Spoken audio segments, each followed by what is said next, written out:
सरफरोशी की तमन्ना अब हमारे दिल में है। देखना है जोर कितना बाजुए कातिल में है।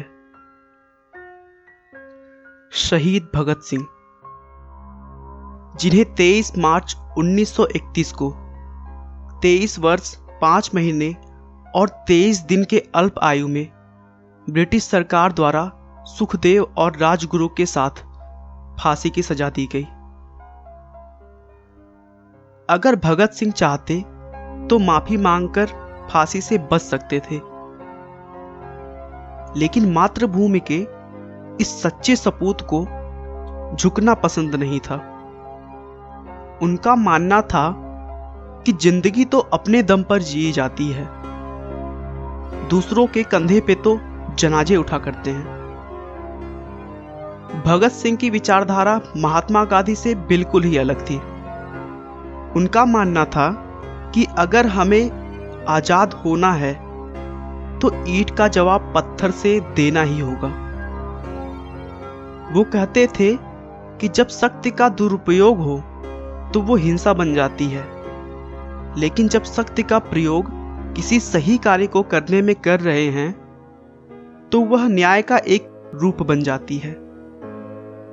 दोस्तों, उन्होंने लिखा है, मेरे सीने में जो जख्म हैं वो सब फूलों के गुच्छे हैं। हमें तो पागल ही रहने दो, हम पागल ही अच्छे हैं। भगत सिंह का जन्म 27 सितंबर 1907 को पंजाब के जिला लायलपुर के बंगा गांव में एक सिख परिवार में हुआ था। बंगा गांव जो कि अब पाकिस्तान में है। भगत सिंह का जब जन्म हुआ था तब उनके पिता सरदार किशन सिंह और उनके चाचा अजीत सिंह और स्वर्ण सिंह अंग्रेजों के खिलाफ खड़े होने के कारण जेल में बंद थे। भगत सिंह के पैदा होने वाले दिन ही उनके पिता और चाचा को जेल से रिहा किया गया था। इस बात से भगत सिंह के घर में खुशियां और भी बढ़ गई थीं। भगत सिंह पढ़ाई के लिए दूसरे सिखों की तरह लाहौर की ब्रिटिश वाले स्कूल में नहीं गए थे, क्योंकि वह ब्रिटिश सरकार की शिक्षा नहीं लेना चाहते थे। इसीलिए उन्होंने दयानंद वैदिक हाई स्कूल में जाकर पढ़ाई की, जो कि आर्य समाज की ही एक संस्था थी। 1919 में जब केवल वह 12 साल के थे, उस समय जलियांवाला बाग में हजारों बेगुनाह लोगों को मार दिया गया।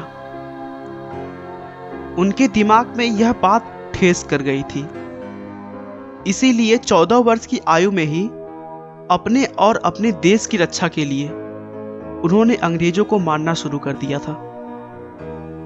वे हमेशा से ही गांधी जी के अहिंसक होने का विरोध करते थे, क्योंकि चौरी चौरा कांड में मारे गए बेकसूर लोगों के पीछे का कारण अहिंसक होना ही था। जब चौरी चौरा कांड हुआ था, उस समय भगत सिंह जी स्कूल में पढ़ाई कर रहे थे, लेकिन जब उन्होंने इस घटना के बारे में सुना तो 50 किलोमीटर पैदल चलकर वह घटना वाली जगह पर पहुंच गए। पहुंचने के बाद उन्होंने जो देखा वो सचमुच बहुत ही ज्यादा दर्दनाक था। भगत सिंह ने उन शहीदों का बदला लेने की ठान ली और खून से सनी हुई मिट्टी मुट्ठी में भरकर घर लेकर आए। उसके बाद से ही भगत सिंह ने युवाओं को इकट्ठा करना शुरू कर दिया और एक अभियान की शुरुआत की, जिसका मुख्य उद्देश्य ईंट का जवाब पत्थर से देकर ब्रिटिश राज्य को खत्म करना था। युवाओं पर भगत सिंह का बहुत बड़ा प्रभाव पड़ा और इसी प्रभाव को देखते हुए ब्रिटिश पुलिस ने मई 1927 में भगत सिंह को अपनी हिरासत में लिया।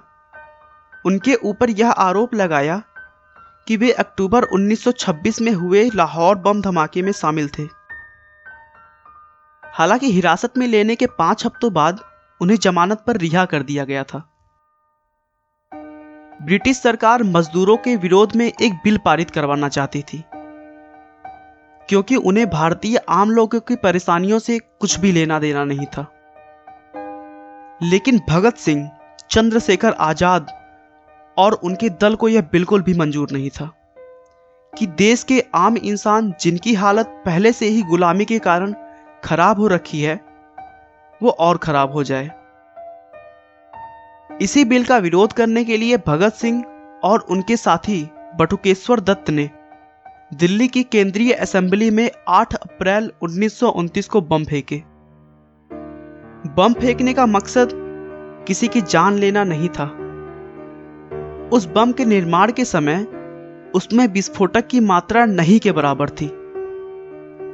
उनका मकसद केवल बम के आवाज से ब्रिटिश लोगों को डराना था ताकि वह बिल पास ना हो सके।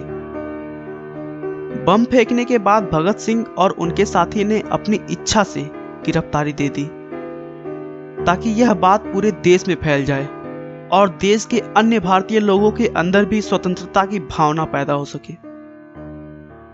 देश की आजादी के लिए अपनी जान की परवाह किए बिना लड़ने वाले स्वतंत्रता सेनानी भगत सिंह, राजगुरु और सुखदेव को 23 मार्च 1931 की शाम करीब 7:33 पर फांसी दे दी गई और मात्र 23 वर्ष की छोटी उम्र में इस वीर सपूत ने हंसते हंसते फांसी के फंदे को चूम लिया और उनके नाम के आगे एक और पदवी जोड़ दिया गया, शहीद भगत सिंह। दोस्तों, व्यक्ति को कुचलकर कभी भी विचारों को नहीं मारा जा सकता। आज भी शहीद भगत सिंह हमारे लिए एक बहुत बड़े प्रेरणा स्रोत हैं। आपका बहुमूल्य समय देने के लिए बहुत बहुत धन्यवाद। इस वीडियो को लाइक करके आप हमारा मनोबल बढ़ा सकते हैं। मैं हर रोज एक नई इंस्पिरेशनल और मोटिवेशनल वीडियो के साथ आता हूं। दोस्तों, अगर आप हमारे वीडियो को मिस नहीं करना चाहते तो कृपया चैनल को सब्सक्राइब कर लें। आपको यह कहानी कैसी लगी हमें कमेंट